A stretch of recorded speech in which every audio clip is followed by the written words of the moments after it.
So hi everyone, welcome back to Brookvalleylife, or hello for the first time.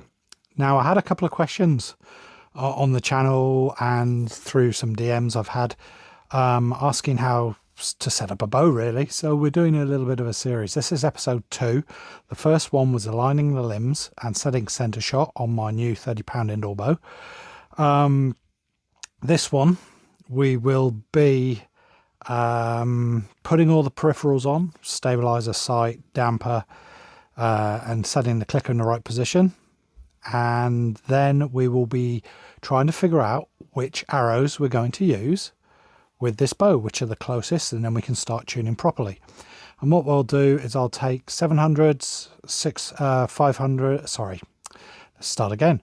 I will take 700s, 800s, and I think this is about a 750 as well, because there's nothing written on them. And we'll try them all out. This should be a smashing way of doing it. And yes, this is being done after I've actually done it. So stay tuned. There's some fun going to happen. And we'll figure out which spine arrow we can actually use with this bow and then start tuning it properly in the next episodes. So stay with me. Let's go and have a look at what we're going to put on, then get outside and start shooting. So here we have our bow with the riser, the limbs, the string, button, rest, and it's all set. So we've set the center shot, we've put the rest on, and the rest is in an okay position. As I said, I will be changing that. But now we're going to look at some of the peripherals we're going to put on. So what are we going to make this bow into a good shooting bow with? Well, first, the sight. And here we have a Sherlock Challenger sight. It's got a shrewd sight pin. This is the Brady Ellison version. Now on my normal competition bow, I run with a toe point sight pin. This is about $100. My toe point sight pin's about $30. So, and I find I prefer the toe point one, but this is what I've got for this one. And what we do, we've got 2 Allen headed screws. And on the side of the bow, just here, point there and point there, we've got 2 screw holes where the sight will attach. That's the first thing. That will help us to be more accurate. Next thing, this is just a damper. It's got a little bit of weight on the end, but it's designed to remove a lot of vibration. These limbs don't vibrate a lot, and the riser itself is pretty good when it comes to vibration, but I always run a damper in the top bushing just below the top limb bolt, so that will be going on black. So you'll notice that all of this is black at the moment. I use a wrist sling rather than a finger sling. I don't like things on my fingers when I'm shooting, and I just don't like it. I've always had these and it works well for me. The last thing we're going to put on is a set of stabilizers. This is a set of toe point Top X cross carbon stabilizer. Now this is their cheap set of stabilizers. For me, I'm going to be indoors. All I want is a stabilizer with a little bit of weight on the end, rubber damper as well. And I've got an extender on there on the bottom end. This is I think it's a Crossan actually. It's just a pure metal one, and it's just to push the weight out a little bit further. I also have a spot on V-bar, and this is an adjustable. It's the cheapest adjustable V-bar I could find. And usually adjustable V-bars that are cheap come undone all the time. This one has never come undone on me. I was really surprised. There's no markings on it to put angles or stuff like that. I do it by feel. So they're slightly down and they're splayed out. Now, it was a question I asked online actually when I first got these, was how far out can these go when the side rods are in? And no one could give me an answer. The only answer I really got was when you're on the line, you get 800 millimeters, so 80 centimeters to stand in. You've got to keep all your equipment within that. So what it would say is you can't go further than 800 millimeters, simple as that. But again, it comes to feel for me. I can move them in and out, up and down, to get the best feel and the best feel of the bow. So what have I got? I think they're the same brand, Toe Point Top X cross carbon stabilizer in red and black. They've got exactly the same weights on these, and they're in a slightly down position. Again, it's really difficult to tell. I would say it's just under 90 degree if you look at the angle between the two. And that's it. That is all I would put on this bow for now. Would I put anything on the string? No, because I don't want to slow the string down. This is an 18 strand string, 8125 BYC, BCY. I always get it mixed up which one it is, but 8125 in orange, 18 strand, and it's a 70-inch bow. So long limbs, 25-inch riser. I may build a 16 strand string because they are allegedly faster. However, I've seen some people test this and there's been very little difference. I've even put a 20 strand string together and I've had no difference, no stability issues at all. So that is the bow. This is what we're going to set up.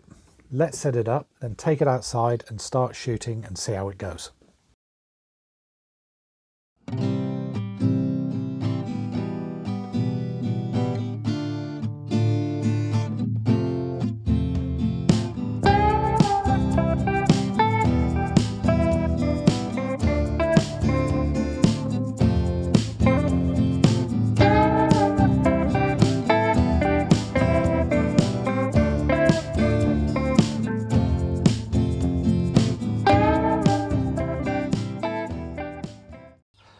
So here we are outside. I've got the Jungsing or the T-bow H7 all set up.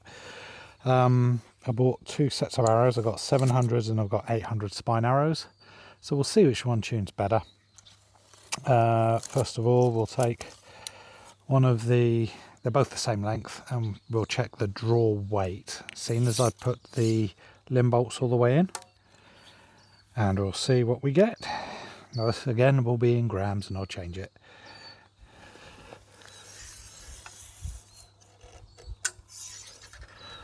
.34 kilograms.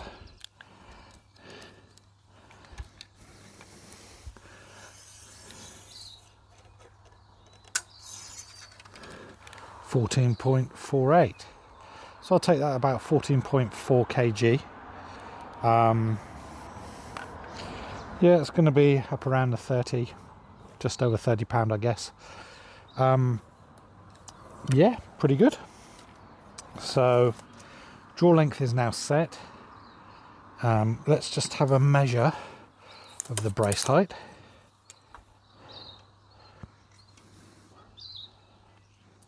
.6 centimeters, or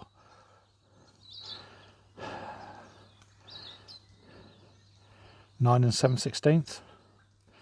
Close around, nearly 9.5. Top tiller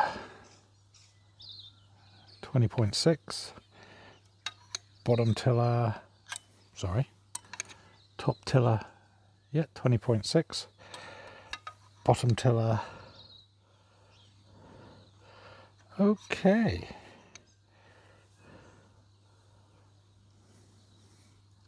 .3 bottom tiller, top tiller, 20.6. There is hell of a difference between the two. That is all the way in. That isn't all the way in, that is why. So I will go and get my Allen keys, I will change the tiller, and I'll get back to you. So that's one good reason why you should always carry the bow square with you, so you can actually check your limbs and they're in the right position, because sometimes they do come loose. I've had it before where the locking bolts come loose and it's crept.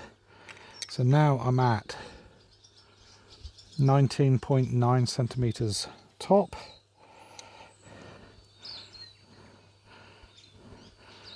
20.1 at the bottom, so a 2mm difference between top and bottom for those who like old stuff. 7 and 15/16. 8. So a 1/16th difference, which makes it a positive tiller, which is supposed to be one of the ways you can. That's with both limb bolts all the way in. And in fact, seeing as I've done that, let us recheck our draw weight, see if it's gone up at all. Because I have taken the top limb bolt in about, must be about 3-4 mil, 14.78, so it has gone up.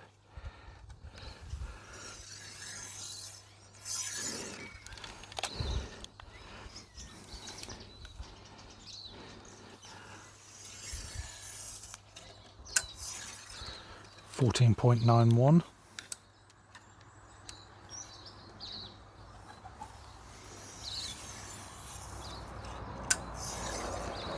14.84. So I'll take 14.8. So it has gone up a bit, which is good to see. So now we've done that, we're gonna put some of these arrows through the chrono to see how fast they go, and I'll do 3 of each. 3 Skylon radius, and the other 700s I've got are the Victory VAPs. They're both 4.2mm internal diameter, or 0.166, whichever one you want to talk about. So I'll set myself up and let's get going. So we're all set up. Let's put a few through the chrono. Let's come back a bit. That's better. So I'll start off with the Skylon radius first.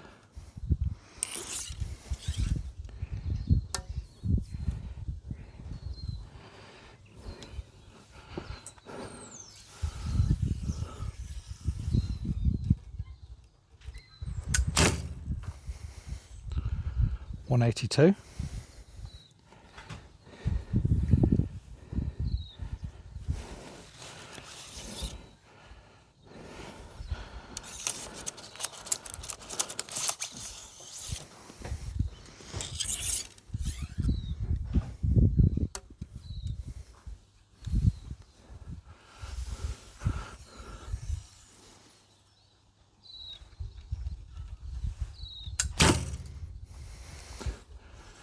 $184.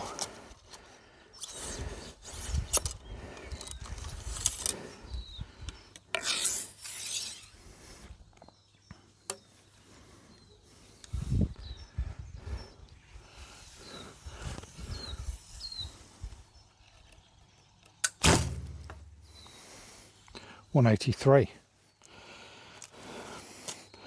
So quite consistent.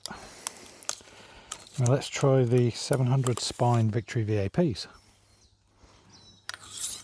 I reckon these will be a bit slower.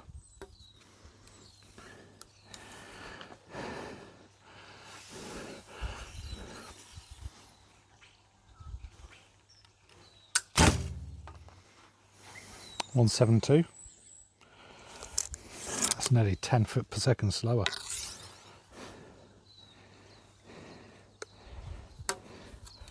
Didn't think it'd be that slow.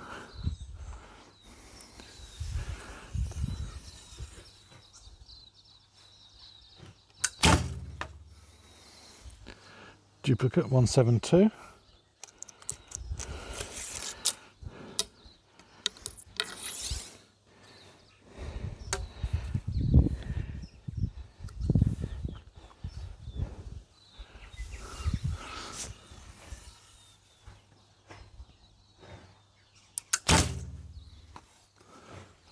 Duplicate again, 172. So the victories were more consistent, and there was only like 2 foot per second with the others as well, but they were 10 foot per second faster, which surprised me, really did. Looking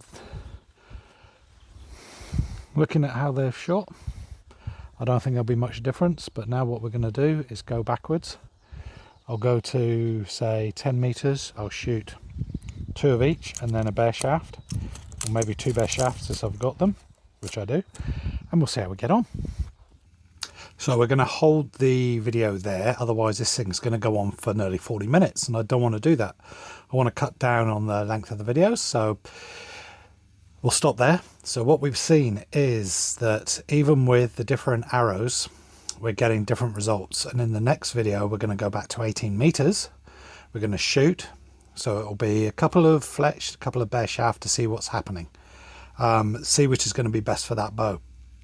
But we may have some big news coming up in the future, so stay with us. I hope you've enjoyed this video so far and the episodes of putting together a recurve bow. So hopefully it's going to make it easier for beginners, even intermediates as well, setting up your bow, showing how to align limbs, center shot, putting on the peripherals if you've got them, of course, and then trying to figure out what type or what spine arrows you're going to shoot with the bow.